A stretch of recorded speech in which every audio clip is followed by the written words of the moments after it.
여기 삼성전자 인도 공장에 한 달 넘게 이어진 파업이 갑자기 끝났다고 합니다. 노동자들은 그동안 기본급 인상과 근로조건 개선을 요구하며 강경하게 맞섰는데 도대체 무슨 일이 있었던 걸까요? 삼성의 강경 대응이 효과를 본 걸까요? 아니면 다른 이유가 있었을까요? 1,500여 명의 근로자가 참여한 이번 파업은 한때 400명이 회사 내부로 난입하는 등 격렬했다고 합니다. 그런데 왜 갑자기 업무에 복귀하기로 한 걸까요? 삼성은 파업 참가자들에게 불이익을 주지 않겠다고 약속했다고 하지만 과연 이 합의 뒤에 어떤 이야기가 숨어 있는지 궁금해집니다.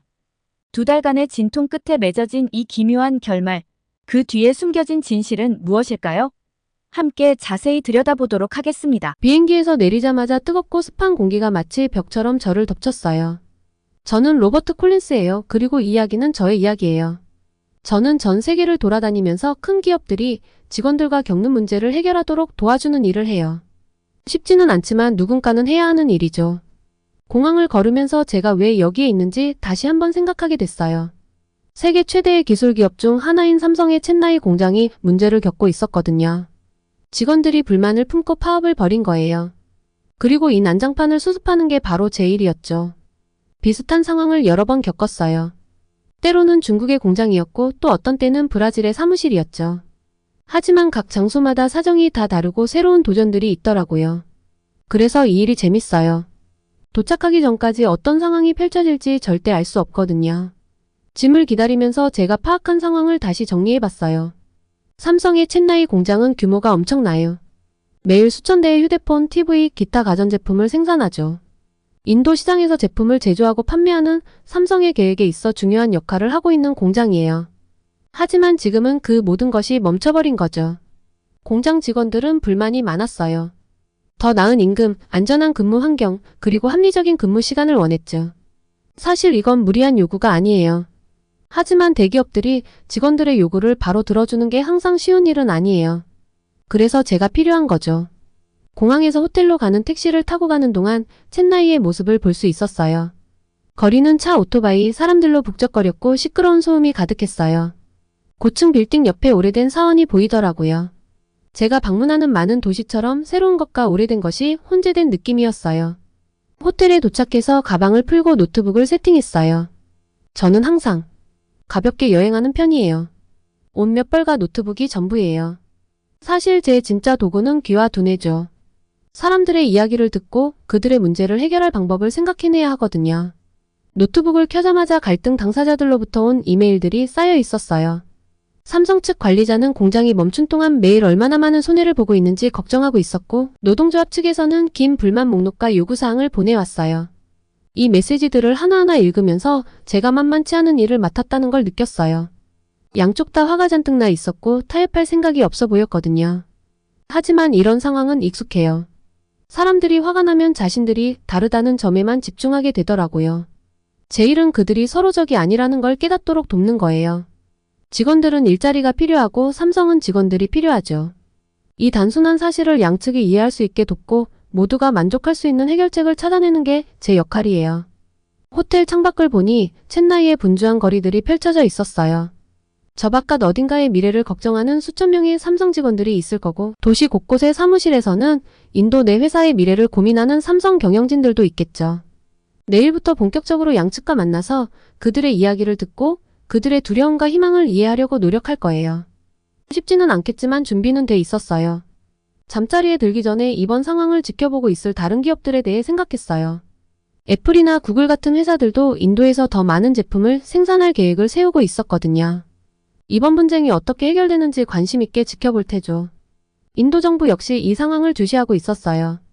정부는 더 많은 회사들이 인도에서 제품을 만들길 바라지만 동시에 노동자들이 정당한 대우를 받는지도 확인해야 해요. 이건 꽤 까다로운 균형이에요. 우리가 이 문제를 어떻게 해결하느냐에 따라 인도 전체에 영향을 미칠 수 있는 일이죠. 다음날 아침 일찍 알람을 맞추고 잠자리에 들었어요. 해야 할 일이 많고 만나야 할 사람도 많았거든요. 하지만 잠이 들기 직전 저는 묘한 설렘을 느꼈어요. 이래서 제가 이 일을 하는 거예요. 매번 갈등은 하나의 퍼즐이고 그 퍼즐을 풀 때마다 사람들의 삶이 더 나아질 수 있죠. 내일이 되면 진짜 일이 시작될 거예요. 아침 일찍 첸나이에 있는 삼성 공장에 도착했어요. 태양이 막 지평선 위로 얼굴을 내밀며 하늘을 주황색과 분홍빛으로 물들이고 있었죠. 그런데 평소처럼 공장으로 들어가는 분주한 노동자들 대신 전혀 다른 광경이 눈앞에 펼쳐졌어요. 공장 정문 앞에 사람들로 가득 찬 인파가 모여 있었어요. 그들은 일을 하고 있는 게 아니었어요. 파업 중이었죠. 예전에도 파업을 본 적은 있었지만 이번엔 뭔가 달랐어요. 공기 자체가 팽팽한 긴장감으로 가득 찬 느낌이었어요. 마치 너무 당겨진 고무줄처럼요. 뼛속 깊이 느껴졌어요. 이건 쉽게 해결될 문제가 아니겠구나 싶었죠. 조금 더 가까이 다가가 보니 사람들이 든 팻말들이 보였어요. 공정한 임금 지금 당장. 이라는 문구가 적혀 있었고 다른 팻말엔 안전이 최우선. 이라고 쓰여 있었어요. 노동자들의 목소리가 구호 속에 한데 모여 강렬하게 울려 퍼지고 있었죠. 그들 사이에서 앞장서서 이끌고 있는 것처럼 보이는 무리도 보였어요. 그들은 빨간 완장을 차고 있었고 거기엔 CITU라고 적혀 있었어요. 나중에 알게 된 사실인데 CITU는 인도 노동조합 연맹센터 오브 인디언 트레이드 유니언즈의 약자더라고요. 이 사람들은 노동자들의 목소리를 대변하는 노조 대표들이었어요. 저는 파업에 참여한 노동자들과 이야기를 나눠보기로 했어요. 그들이 왜 이곳에 모였고 무엇이 그들을 이런 극단적인 선택으로 내몰았는지 이해하고 싶었죠. 처음 이야기를 나눈 사람은 프리아라는 여성분이었어요. 그녀의 눈 밑엔 짙은 다크서클이 드리워져 있었는데 며칠 동안 제대로 잠을 자지 못한 것처럼 보였어요. 그녀가 작은 목소리로 말했어요. 우린 정말 열심히 일해요. 그런데도 월급날이 되면 가족들 먹여 살리기조차 벅차요. 이게 공평한 걸까요? 다음으로 만난 사람은 라젯이라는 젊은 남자였어요. 그는 제게 손을 보여줬는데 작은 상처와 화상 자국들로 뒤덮여 있었어요. 우린 더 나은 안전 장비가 필요해요. 그가 말했어요. 매일 일하면서 크게 다칠까봐 두려워요. 사람들 사이를 돌아다니며 더 많은 이야기를 들었어요. 노동자들은 길고 고된 근무 시간 때문에 항상 지쳐 있다고 했고 화장실은 항상 더럽고 구내식당 음식은 형편없다고 불평했어요. 몇몇은 일할 때 쓰는 화학약품 때문에 어지럼증을 느낀다고도 했죠. 그들의 말은 단순한 불만이 아니었어요. 선택의 여지가 없어 절박한 마음으로 내뱉는 구조 요청 같았어요. 공장 내부 분위기도 긴장감으로 가득했어요. 제가 만난 관리자들은 다들 걱정이 많아 보였죠. 생산이 완전히 멈춘 상태였거든요. 파업이 하루 더 길어질수록 회사는 막대한 손해를 입는 상황이었어요. 윗선에서는 하루빨리 문제를 해결하라고 압박을 가하고 있었어요. 모든 요구를 들어줄 순 없어요. 한 관리자가 말하면서 머리를 헝클어뜨렸어요.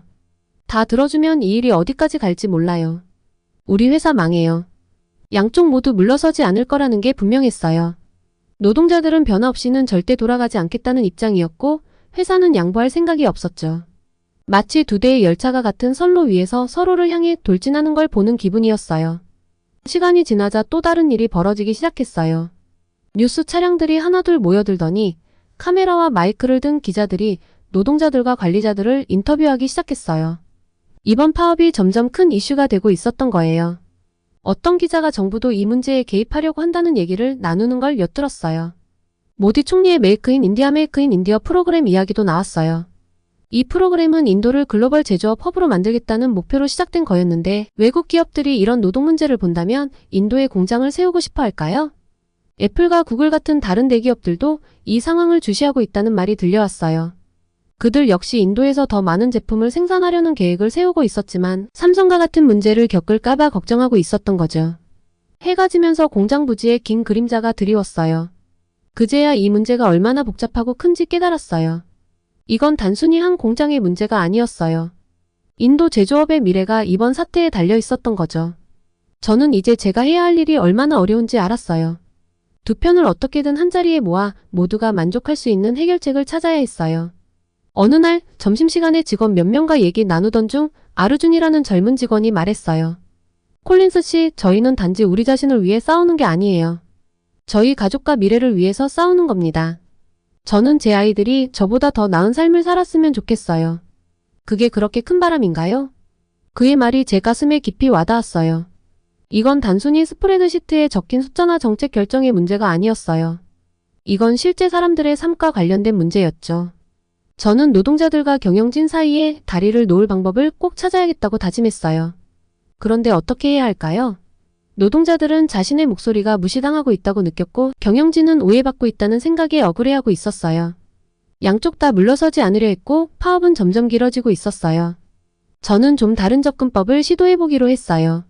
노동자들, 노조 대표들, 그리고 경영진을 한 방에 모으는 회의를 제안한 거예요. 큰 위험이 따르는 선택이었지만 서로 얼굴을 마주보고 사람 대 사람으로 이야기하면 뭔가 돌파구를 찾을 수 있을 거라고 희망했어요. 회의실을 준비하면서 묘한 기대와 불안감이 동시에 밀려왔어요. 과연 이 방법이 효과가 있을까요? 아니면 상황을 더 악화시킬까요? 그건 시간이 지나봐야 알 수 있을 거예요. 하지만 한 가지는 분명했어요. 무언가가 달라져야 했고 그 변화가 빨리 찾아와야만 했어요.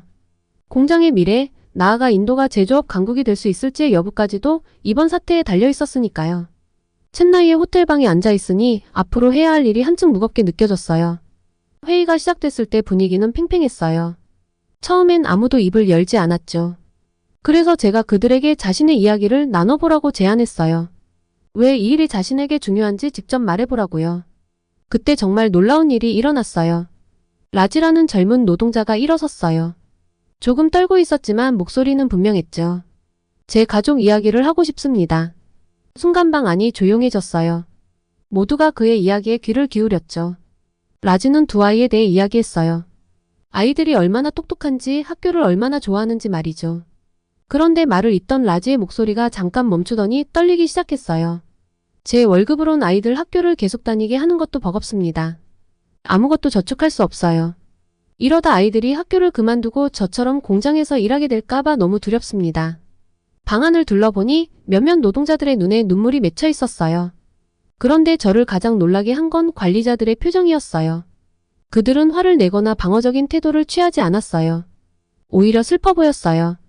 뭔가 깊이 생각하는 얼굴이었죠. 그때 파텔 씨라는 관리자가 일어섰어요.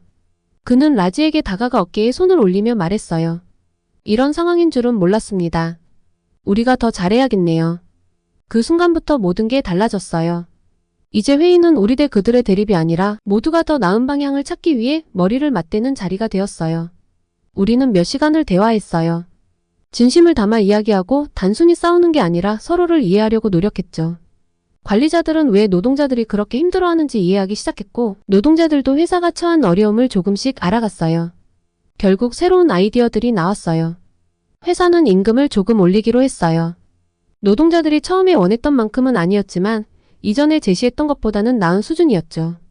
그리고 공장 내 안전을 강화하고 식당 음식의 질도 개선하겠다고 약속했어요. 노동자들도 파업을 풀고 다시 일터로 돌아가기로 했습니다. 앞으로 문제를 일으키거나 파업에 대한 보복을 하지는 않겠다고 약속했어요. 물론 완벽한 해결책은 아니에요. 여전히 고쳐야 할 문제들이 많아요. 하지만 시작하기에 충분한 한 걸음은 내디딘 셈이죠. 회의가 끝나고 모두가 악수를 나누는 모습을 보면서 처음 첸나이에 왔을 때 느꼈던 막막함이 조금은 가셨어요. 이번 합의가 큰 영향을 미칠 거라는 걸 알고 있어요. 애플이나 구글 같은 다른 회사들도 이곳의 결과를 주목하고 있거든요. 인도 정부 역시 관심을 갖고 있어요. 더 많은 공장을 유치하려면 노동자들이 정당한 대우를 받는다는 걸 보여줘야 하니까요.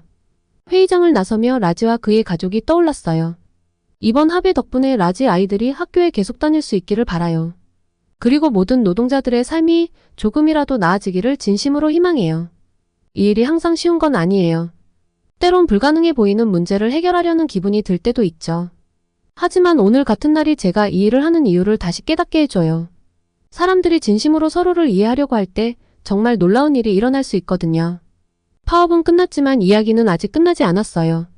해결해야 할 일이 여전히 많습니다. 그래도 지금은 첸나이의 삼성 공장에 평화가 찾아왔어요.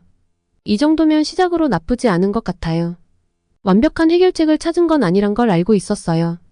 인도의 노동법과 수익을 내야 한다는 압박 같은 큰 문제들은 여전히 남아 있었거든요. 하지만 이건 시작이었어요.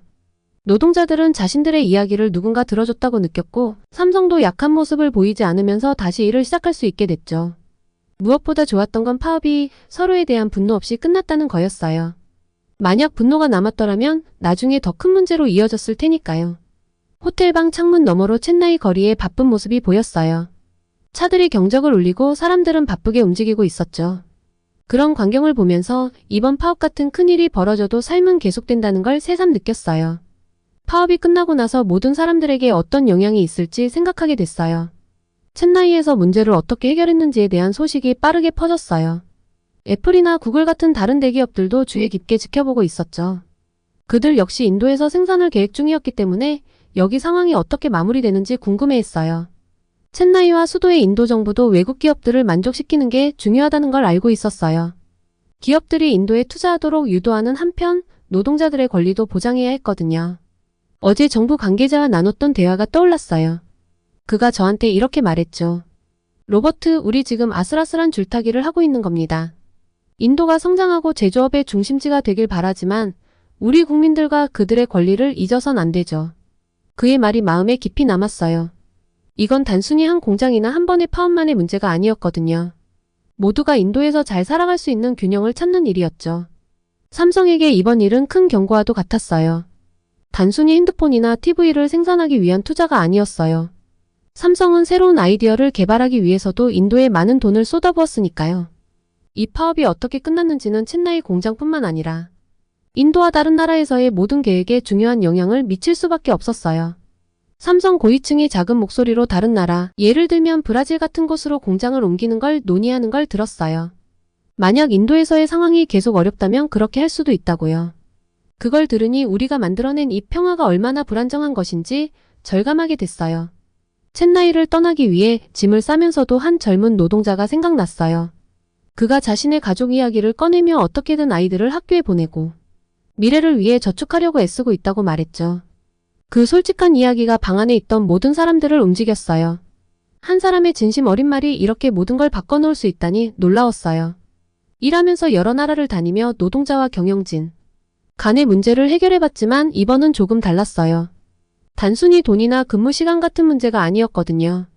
서로를 이해하고 함께 일할 방법을 찾는 과정이었어요. 다음날 아침 호텔을 나서면서 공장으로 향하는 몇몇 노동자들을 봤어요. 그들의 발걸음이 전과 달랐어요. 걸음에 힘이 느껴졌고 자부심도 엿보였죠. 그중 한 명이 저를 알아보고 손을 흔들더라고요. 저도 손을 흔들며 화답했어요. 희망과 걱정이 뒤섞인 감정이 들었어요. 공항으로 가는 길에 챗나이의 유명한 사원들을 지나쳤어요. 하늘을 향해 솟은 알록달록한 탑들이 이곳의 풍부한 역사와 문화를 상기시켜줬죠. 변화라는 게 어떻게 일어나는지에 대해 생각하게 됐어요. 어떤 때는 바위가 물에 닿아 없어지는 것처럼 천천히 이루어지고 또 어떤 때는 번개가 치는 것처럼 순식간에 이루어지기도 하죠. 삼성 공장에서 벌어진 일은 두 가지가 동시에 일어난 느낌이었어요. 비행기가 이륙하면서 창밖으로 작아지는 챗나이를 내려다봤어요. 이번에 우리가 해낸 일이 단순히 이 공장 하나에만 국한되지 않길 바랐어요. 노동자들의 권리와 경제 성장이 균형을 이루는 건 쉽지 않은 일이지만 인도가 세계의 생산 허브로 성장하기 위해서는 반드시 직면해야 할 도전이니까요. 이번에 만났던 사람들도 떠올랐어요. 노동자들, 경영진, 정부 관계자들. 각자 나름의 희망과 두려움을 안고 있었죠. 하지만 결국 그들 모두 더 나은 미래를 만들고 싶어 한다는 점에서는 같았어요. 비행기가 고도를 높여가며 구름 위로 올라섰을 때 노트를 꺼내 몇 가지 아이디어를 적기 시작했어요. 챗나이에서 배운 교훈들이 다른 곳에서도 도움이 될 수 있지 않을까 생각했죠. 다음에 비슷한 문제를 해결하러 가게 된다면 이번 경험을 바탕으로 더 나은 해결책을 찾을 수 있길 바랐어요. 기장이 고도 3만 피트에 도달했다고 알렸어요. 구름을 바라보며 피곤함과 동시에 묘한 설렘이 느껴졌어요. 챗나이에서의 일은 끝났지만 이건 더 큰 이야기의 한 챕터일 뿐이라는 걸 알고 있었어요. 나라가 성장하는 과정, 사람들이 함께 일하는 법을 배우는 과정, 그리고 공장 하나하나를 통해 세상을 조금씩 더 공정하게 만들어가는 이야기요. 긴 비행 동안 저는 다짐했어요. 이번 이야기를 들을 준비가 된 사람에게는 누구에게든 꼭 전하겠다고요. 이건 단지 삼성이나 챗나이 혹은 인도만의 이야기가 아니었어요. 노동자, 기업, 국가가 함께 나아갈 방법을 찾는 여정이었거든요.